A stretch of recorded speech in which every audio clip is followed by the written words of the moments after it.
Olá pessoal, então estamos começando aqui uma live, né? Mas uma das lives desse nosso projeto, God Save the Queen, e essa live tem o objetivo de uma divulgação, né? Então, o que nós queremos aqui, na verdade, é mais apontar para aquilo que vai ser feito a partir agora de quarta-feira. Como vários de vocês sabem, nós estamos aí na Semana Santa, certo? E ignorar isso, na minha opinião, mostra, né, sei lá, uma alienação cultural bastante severa, assim, na minha opinião. Né? Mas tudo bem, pode ser questionável isso, né? Não passa nada. Mas o fato é que estamos na Semana Santa, certo? E até alguma pessoa havia perguntado sobre catolicismo aqui e tudo mais. Então a primeira coisa que eu vou fazer nessa live, né? Boa tarde para todo mundo que está chegando, muito obrigado por entrar. Né?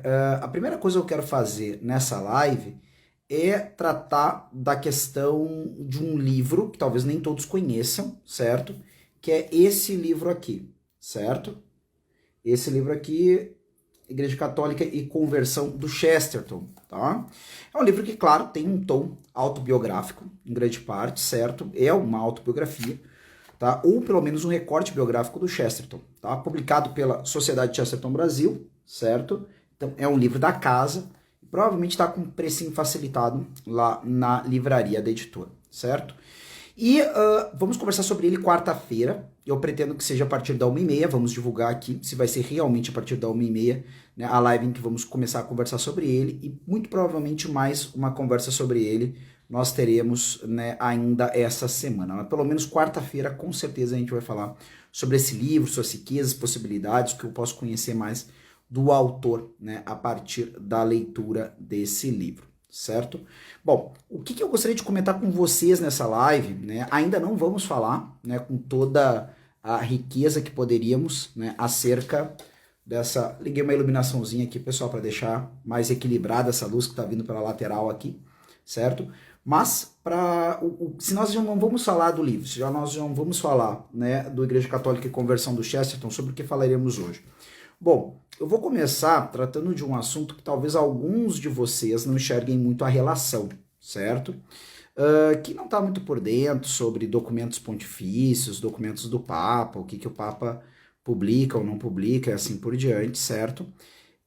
Talvez não saiba que há pouco tempo foi publicado uma carta encíclica, na verdade não uma encíclica, uma carta apostólica falando do 7º centenário de Dante Alighieri, certo? Para quem também não conhece ou não sabe, Dante Alighieri é o escritor da Divina Comédia, que é simplesmente um dos maiores livros da história da humanidade, certo? É o livro fundador da língua italiana, é, por outro lado, também, né, um dos maiores livros escritos, um dos primeiros, pelo que eu tenho recordação, assim, muito rápido, em língua vernácula, a primeira obra de valor universal, né, composta e assim por diante, certo? Vernáculo é a língua que as pessoas falam, né, comumente, línguas vivas, como o italiano, por exemplo, que não é latim e grego, certo?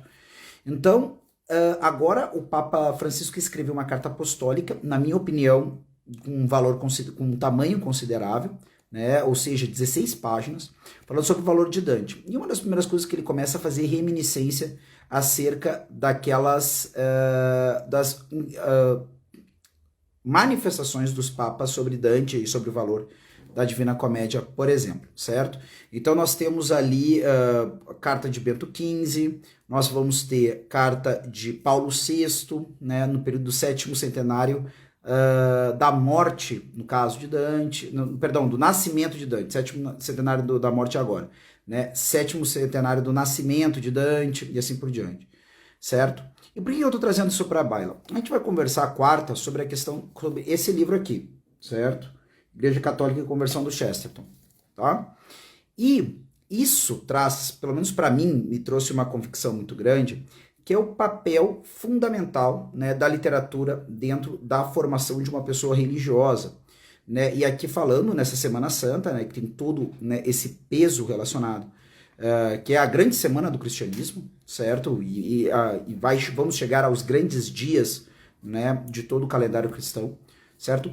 Para uma pessoa religiosa, isso é uma coisa que me aflige um pouco, às vezes não é claro o papel da literatura e mesmo do discurso poético, nas mais diversas formas, dentro da sua formação pessoal e mesmo dentro da sua formação religiosa, certo?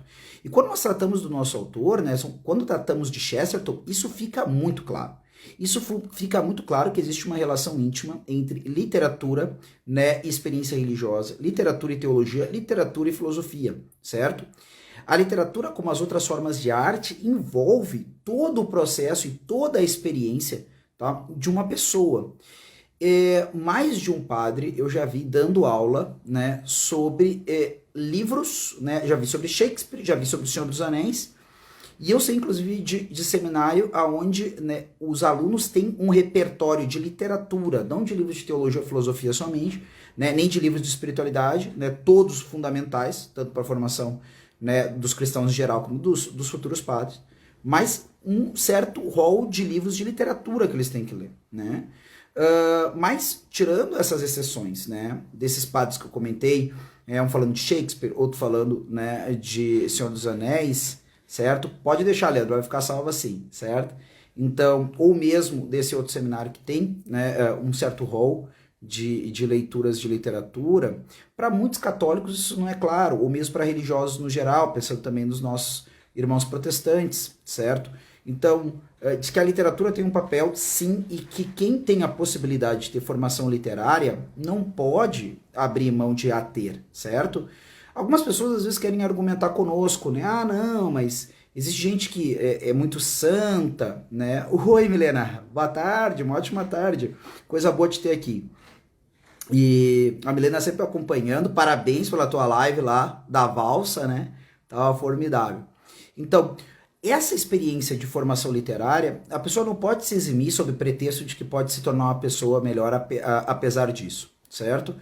E aí, quando a gente olha para a biografia do Chesterton, a gente percebe o quanto foi importante e como ele integrava, né, o seu conhecimento de literatura e de poesia com outras tantas outras coisas. Ó, aqui o pessoal citando Dostoiévski, também formidável, né, sobre diversos pontos, né, da antropologia vista a partir do cristianismo. A gente conversou um pouco na última live sobre a questão da antropologia em Chesterton, que existe uma antropologia em Chesterton com certeza, e deve ser buscada, certo?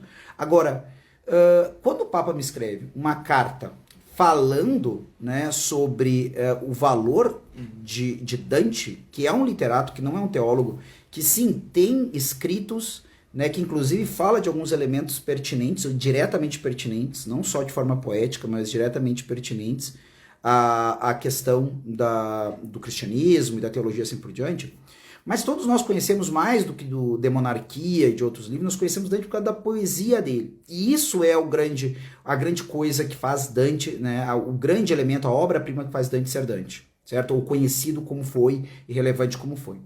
E é interessante para quem for buscar ler esses documentos, especialmente o último escrito pelo Papa, né, as palavras efusivas da qual, né, o Papa, tanto o Papa Francisco como outros falaram da figura de Dante. E bem, né, de alguma forma eles estão, a gente pode inferir a partir de Dante esse louvor, né, da possibilidade de ensino da verdade que a literatura nos traz para outras grandes obras também, né? Porque essa qualidade literária de Dante está presente em grau menor em muitos outros autores, certo? Então, primeira coisa, então isso, né, nós não podemos achar que não existe um compromisso daqueles que têm meios para ter, né, e não ter formação literária, né, inclusive aqueles que têm uma experiência religiosa, certo? Isso sempre complementa, isso sempre, né, torna essa experiência mais rica, especialmente porque a literatura que realmente importa fala do drama humano, né, e o cristianismo em particular, né, e acho que as religiões no geral, poderíamos dizer, tratam justamente disso, o drama do homem que deseja escapar dos ciclos do mundo, né, e ascender a um estado, né, superior de existência, certo? E claro, o cristianismo, né, pelo menos pela experiência, né, que nós temos, ou a minha experiência pelo menos, né, trata isso de maneira, não só dessa forma geral, mas trata isso de uma maneira suprema, né? Inclusive existe um artigo, né, um artigo, acredito, do Papa Bento XVI falando justamente disso, do cristianismo e a diferença do cristianismo a partir do ponto de vista da razão em relação a todas as outras religiões, certo? Agora, na sequência disso, tem uma outra coisa que nós podemos relacionar com esse tema, do papel da literatura, um papel que nós não podemos, né, nos omitir, de ter formação literária, de ler os grandes livros, né? Ali fica muito claro nessa carta e em outras ainda dos papas sobre Dante, que é vai ler. E eu só estou dizendo assim, cara, leiam Dante, né? Se dediquem, estudem. A partir, conciliar Dante com a revelação vai fazer vocês terem diversas qualidades, né? De imaginação, de sentimento cristão e assim por diante. Eu me surpreendi. Eu sou um admirador de Dante, eu sou um admirador da literatura. E eu me surpreendi com a efusão, né, da forma como os papas falam sobre Dante. Mas, conciliando com o nosso autor também, pegando, por exemplo, a ortodoxia, a gente vai ver uma coisa muito interessante. Parando para pensar, certo, no que é a ortodoxia. Ortodoxia, na verdade, é um livro onde Chesterton apresenta o que, a partir da experiência dele e da reflexão dele, acabou gerando, né, o que ele chamou da sua filosofia pessoal, mas que num determinado momento, né, ele particularmente, né, enxergou que não era só dele, que era também da civilização, né, e do cristianismo, e que foi a civilização e o cristianismo que fizeram a ele, e ele fez então essa filosofia, ele chegou a esses termos dessa filosofia. E ele disse que se via então como um homem que havia partido em rumo à Nova Gales do Sul, deu uma bela volta e chegou no que ele achava que era Nova Gales do Sul, mas descobriu que era simplesmente Gales do Sul, a antiga Gales do Sul, né? Então que o cristianismo tem todo esse sabor da novidade, sendo que é algo, né, tão antigo, né, como mais antigo que o mundo, né, e mais que tudo isso eterno, certo? E essa síntese o Chesterton faz em um determinado momento, e a gente até já conversou sobre isso numa das lives, mas fatalmente, né, gente, os assuntos vão voltando. O Chesterton vai falar sobre o valor inexorável, né, para ele, pelo menos, eu acredito para muita gente, das histórias de fadas, né, e da ética do país das fadas e assim por diante. Porque o que acaba acontecendo com a literatura, por exemplo, com as histórias de fadas, ou então com Dante, que utiliza vários elementos poéticos e simbólicos para falar das verdades de uma visão de mundo cristã, e isso é muito importante, né? Ou seja, a partir da sua visão de mundo, ele cria essa poesia, né? Enquanto mais rica é essa visão de mundo, mais excelente será a poesia, certo? E a partir, então, da experiência que Chesterton tem com os livros, né, com as histórias de fadas, ele acaba tomando para si uma série de elementos, que são respostas, que ao longo da sua vida, diante das situações, ele vai usando, né? E então, parem para pensar comigo isso. Nós temos esse autor formidável, que é Chesterton, nos dizendo que algumas das verdades mais fundamentais da vida o primeiro contato com elas, e talvez o contato que o consolidou, enfiou no fundo do coração dele essas verdades, foram uma experiência literária, com as histórias de fadas. Se a gente vai pegar e vai olhar, né, a própria história do desenvolvimento do projeto filosófico no Ocidente, o antecedente dele vai ser esse imaginário mítico, que se constrói a partir de um discurso poético, né, através do canto dos Aedos, através da poesia de Hesíodo, através dessas coisas todas. E a partir disso, dessa mente fecundada pelo símbolo imaginativo, eu tenho então, né, o florescimento dessas indagações acerca da verdade, né, especialmente a partir de Sócrates em diante. Tá? Então, quer dizer, não é pouca coisa. Né? O próprio concerto das nações, né, e a própria grandeza das nações muitas vezes está ligado, né, com formar um alto cabedal, né, de poesia que me entregue uma imagem acerca de como nós vemos o mundo. Como é que nós enxergamos o mundo? Como é que os ingleses, como é que os brasileiros, como é que... A melhor expressão disso vai ser a melhor poesia que esse povo é capaz de fazer, ou a melhor literatura que esse povo é capaz de fazer. De maneira que não ter grandes exemplos de literatura naquela língua e produzido por aquelas pessoas pode ser um claro indício de uma imaturidade, né, ou ainda de uma não formação plena, né, de todo o potencial daquela sociedade, certo? Então, a gente tem todos esses quadros que apontam para a questão de literatura. Me chamava atenção, por exemplo, né, num desses cursos dados por padres, que uma pessoa disse que se surpreendia o quanto esse sacerdote sabia tanto sobre um assunto tão inútil. E aí eu fiquei surpreendido, né? E nessa Semana Santa nos deve chamar a atenção essas questões, porque assim, não tem nada de inútil, né? No sentido, claro, inútil no sentido que não é utilificável, não é algo objetificável, ou melhor dizendo, não é útil como é útil uma ferramenta, né? Não é útil como é uma pá, não é útil como é uma chave Phillips. e porque a literatura, assim como as artes todas por diante, não são úteis assim, é que elas são valiosas, tá? Mas como se não fosse uma coisa que nos desse um bem verdadeiro, um bem fundamental, tá?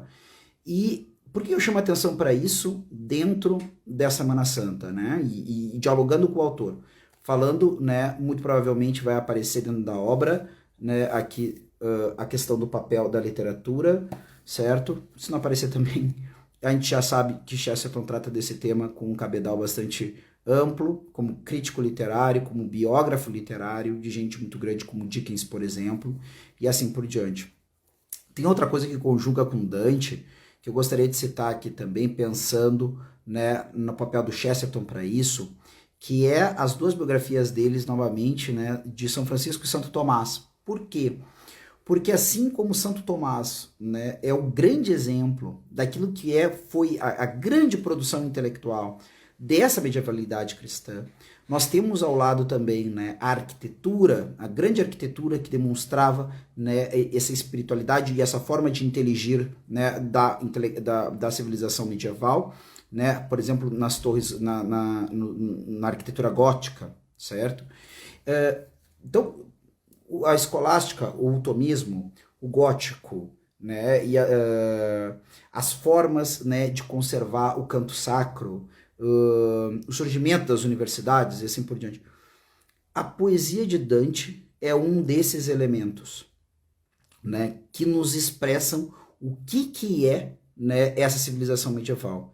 Então, para mim é uma coisa muito interessante porque boa parte do conhecimento sobre esse espírito medieval a gente tem através da leitura, né, das obras desse autor, da obra do Chesterton. Por quê? Porque com Francisco, conhecendo a figura de Francisco, eu entendo o coração da Idade Média. E com a leitura de Tomás eu entendo a cabeça da Idade Média, certo? Então eu entendo a Idade Média como uma pessoa integral. Esse é um grande ponto. Tá? Como, se eu fosse pensar na Idade Média como uma pessoa, eu poderia ter um conhecimento integral, né, já a partir das obras. E é claro, Chesterton não trata da questão da medievalidade somente nessas duas obras, mas só para dar um exemplo. E Dante vem em encontro disso com uma leitura, né, fundamental. Né? A gente, por um lado, conhece o coração e, por outro lado, conhece o coração e a cabeça, né, desse ente Idade Média ou cristandade medieval. Né? Em Dante eu conheço a poesia, a melhor poesia que essa cristandade medieval produziu, certo? Então, que é uma coisa formidável, importantíssima, né? Mas indo na sequência dessas coisas todas, por que eu chamo a atenção agora, né? Agora voltando, né, ao que eu tinha começado a dizer. Por que eu chamo a atenção para essa questão do papel da literatura nos elementos formativos da nossa vida, como pessoas que queremos ser melhores, ou como pessoas que queremos, né, ter vida intelectual sincera, ou como pessoas que querem realmente abraçar o cristianismo e têm o ideal da santidade. Agora, nessa semana, nós vamos nos deparar com um ápice, né, de uma narrativa que se espraia por esse livro dos livros, esse rei de todos os livros, né, numa biblioteca, a Bíblia, né, para nossa civilização, independente de qual é o pressuposto que o cara compre, certo? Para nossa civilização, a Bíblia é o rei dos livros, não tem muito o que escapar. A pessoa vai ter que gastar muito latim para me convencer do contrário, e eu acho meio impossível, mas tudo bem. E nós estamos chegando no cerne dessa narrativa.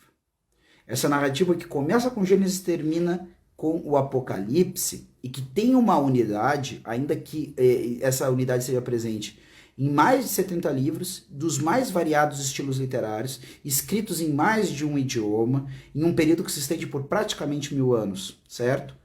Essa narrativa, certo, chega ao seu ápice, né, nas verdades e nos eventos que se comemoram nessa semana, certo? E a pobreza da capacidade, né, de inteligir literariamente, né, os eventos narrados, com certeza vão atrapalhar sobremaneira os despreparados que se encontrarem aí e que não tiverem em compensação uma muito sólida vida de oração ou coisa do tipo. Né? Agora, pensem assim, o meio extraordinário que eu preciso para penetrar nesses mistérios, né, por uma graça enorme de Deus, que apesar de pouca capacidade imaginativa, que apesar de pouca capacidade de visualizar aquilo que me é narrado, porque sim, a Sagrada Escritura nos vem como narrativa, certo? Aí Deus dá uma graça extraordinária de poder penetrar nesses mistérios. Olha, até onde eu sei, Deus dá essas graças para quem se esforça. Né? Eu nunca ouvi falar que preguiça foi recompensada pelo Senhor em qualquer momento, tá? Então, Qual é o meio ordinário que eu tenho para fazer uma leitura mais qualificada da Sagrada Escritura? O meio ordinário que eu tenho para isso é o meio seguido por tantos autores célebres, né, que nós conhecemos, inclusive o nosso querido Chesterton, tá? Que é o quê? Que é pegar, aí pensa comigo, o cara não consegue tirar as consequências possíveis nem do conto da Cinderela, né? Nem do conto, né? Nem do conto lá, né, da Gata Borralheira, nem do conto, né, da Rapunzel. O cara não consegue tirar as inferências simbólicas que tem nem nisso. Depois o cara quer fazer uma leitura com qualidade da Sagrada Escritura.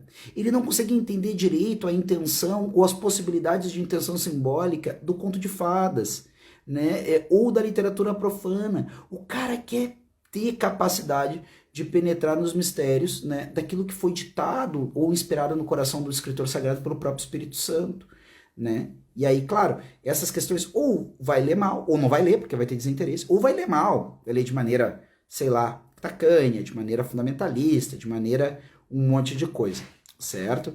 Então, enxergar também que a literatura, ela, a imaginação literária, né, claro, junto com outras coisas, pessoal, não é só porque o cara, entre aspas, tem uma certa habilidade literária de ler ou escrever, né, literatura, que ele vai se tornar alguém bom, né, mas, junto com o que, né, da cerne para nossa vida, essa é uma habilidade que nos permite, né, usar a cabeça com mais acuidade, para nos deter diante das coisas, né, das verdades expressas na filosofia, na teologia, ou mesmo através dos escritos sagrados, certo? E agora nós chegamos no ápice disso, nós chegamos no ápice dessa narrativa. Agora, né, a mente treinada, que conhece os principais ciclos da Sagrada Escritura, vai repassar desde os Gênesis até a eleição de Abraão, Moisés, a galera toda, que é o que se faz na Vigília Pascal, para quem é católico e participa, né, da Vigília Pascal, né? Ali vai se rememorar tudo aquilo. E o cara que já tem um treinamento ali para usar a sua cabeça para visualizar as coisas narradas, né?